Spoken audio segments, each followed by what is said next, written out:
My arrest and prison detention for 54 days. Vacation well spent. Over 1,000 Imo youths languishing and dying in prison. Tiger Base, IPOs responsible. At about 4:30 p.m. on Sunday, 20th October 2024, I was ambushed at exactly opposite teacher's house, Port Harcourt Road, Owerri, by Ebubago militants and the Tiger Base officers, led by one Chidiebere Wosu, who ordered that I should be thrown inside the boot of the Lexus car they ambushed me with. There was nothing different from kidnappers and those who arrested me. Nothing to distinguish them as security agents. However, I was taken to the state CID, locked up at the intelligence department without telling me why I was arrested.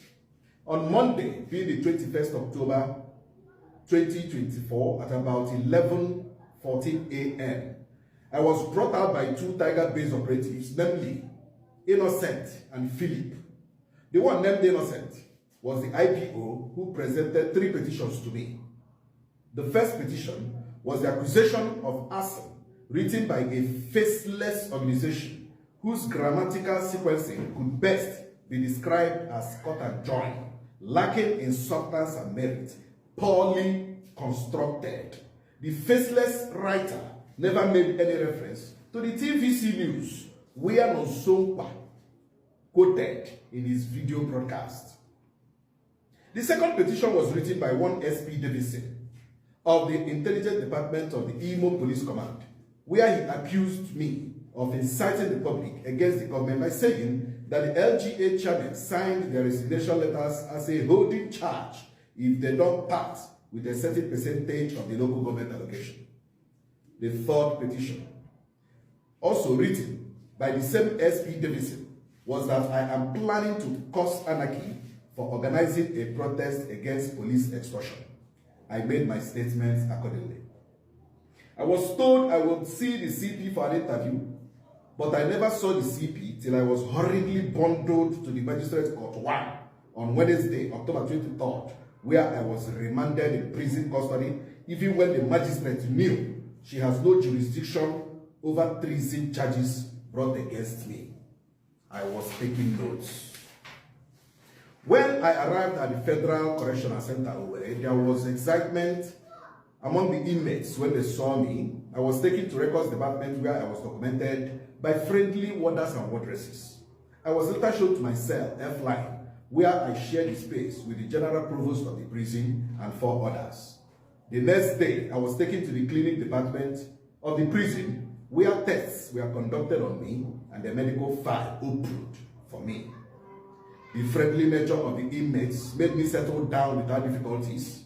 They were happy seeing Nonso Nkwa. It was an opportunity to listen to their challenges and what brought them to prison.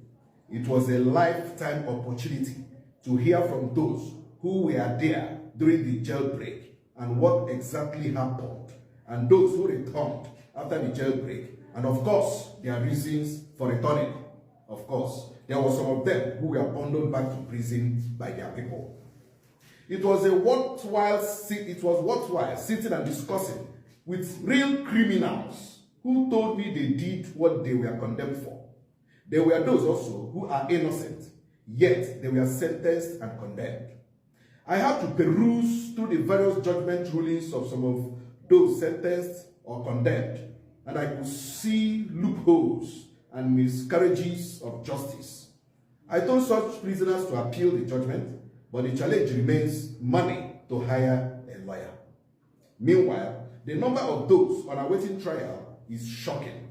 About 800 inmates have no access to the law court. Some have spent 2 to 10 years in prison without going to court. I took it upon myself to gather every necessary information about them for action. My project for 2025 is hugely for the welfare of prisoners and inmates, to offer help to those yet to go to court and assist those yet to meet their bail conditions. Then organize a monthly visitation for the inmates. To this end, I will form a prisoners' welfare partnership with like minds to assist the inmates on a monthly basis. By January, I shall be announcing the procedure for those interested. It will be a taboo if I fail to mention one of the obvious part of my experience and discovery while in prison. As a journalist and activist, I carried out a thorough investigation and discovered that half of those in prison were brought half dead by tiger base. There was a case of one inmate brought by tiger base, but because of the condition of the suspect, the prison management refused to accept the young man brought by tiger base. The tiger base operative who brought the half-dead young man did the most ruthless thing to the chagrin of prison management. Instead of taking the young man to hospital, the ruthless tiger base operative took a 2x2 plank and started hitting the already dying young man. It was at this point that the nurses rescued the young man, but unfortunately the young man died few weeks later in prison. I could go on and on with the atrocities being committed inside tiger base Owerri, but those of them who committed such atrocities will never escape justice at the appointed time. The investigative police officers, IPOs, are another problem in our justice system. Police officers who are supposed to investigate cases brought to them would rather resort to taking bribe from the highest bidder, especially the complainant. Most inmates in prison are there today because their complainants bribed their IPO. It was in prison that I learned that a police officer can add more charges to someone's original charge to make sure that the person is remanded in prison. This is so unfortunate. These categories of police officers are being investigated and shall be made public soon. I want to urge our magistrates and honorable judges to kindly apply the community service part of punishment for minor crimes like burglary, stealing, fighting, and some other civil matters. Instead of sentencing such persons to years in prison, they should resort to giving such persons community service as punishment. This is obtainable in some states in Nigeria. We can do it in Imo State. This would also help to decongest our prison and save more lives. The condition of inmates at the Federal Correctional Center Owerri is nothing to write home about. The feeding is poor, not enough drugs to go around. The situation is overwhelming, but the prison management is truly trying their best to manage the situation. It is sad that both the federal and state governments have abandoned the inmates at the Owerri prison. Some of the buildings are dilapidated and in terrible condition, especially the building serving as hall and church and the kitchen line. I urge the Attorney General and the Commissioner of Justice of Imo State to kindly step into the matter of those who are yet to access justice by facilitating their going to court, especially those brought to prison from Okigwe and all axes of the state.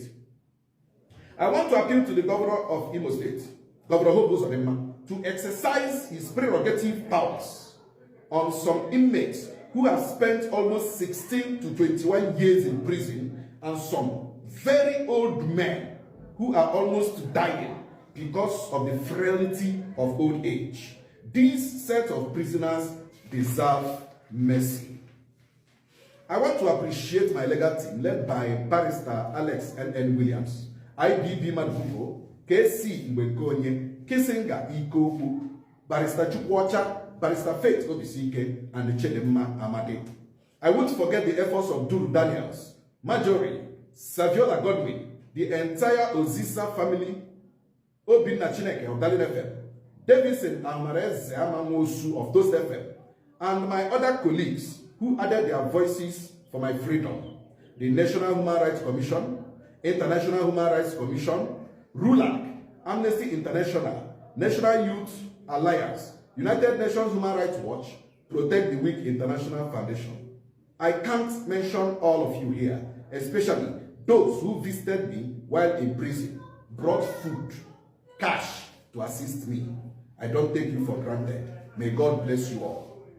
Finally, I appreciate the entire management of the Federal Correctional Center Owerri, the former DCP, Eke C. Eke, now CP Eke, the new DCP, a young visionary administrator, Auntie Sandra, Joy, Cordelia, Mommy B, Oga Carlo, Polo, Ogimo, Oga Chus, Auntie Choma, and all the beautiful nurses at the Federal Correctional Center Owerri who took care of my health. I say thank you. All warders and wardresses, including our gallant armed forces, I can't thank you guys enough for treating me like your blood. God bless you. To the General Provost of the prison and all other provosts, General Pastor, and the prison police, I appreciate you guys a lot for the physical protection you guys provided me throughout my stay with you. God will see you guys through. Amen. Before I conclude, the use of faceless organizations and individuals to write baseless petitions against opposition and critics of the Imo State government is a childish political tactics that must backfire and bring shame to Imo State. To any government that lacks the confidence and trust of the people, truth is inciting to such government.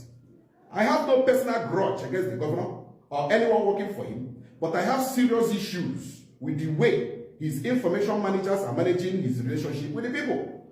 There is an unprecedented gap of communication between the government and the people of Imo State because the media team of the governor only attacks personalities instead of issues raised. This is the greatest undoing of Uzodimma's administration. I will remain at the forefront of justice, defending Ndimo with the weapon of truth against political gamblers and jobbers. This is my vow. Nonso Nkwa, President, Protect the Weak International Foundation, Nchekwa Ụmụ Foundation. May God bless Alibo, may God bless Imo State, and may God bless Nigeria.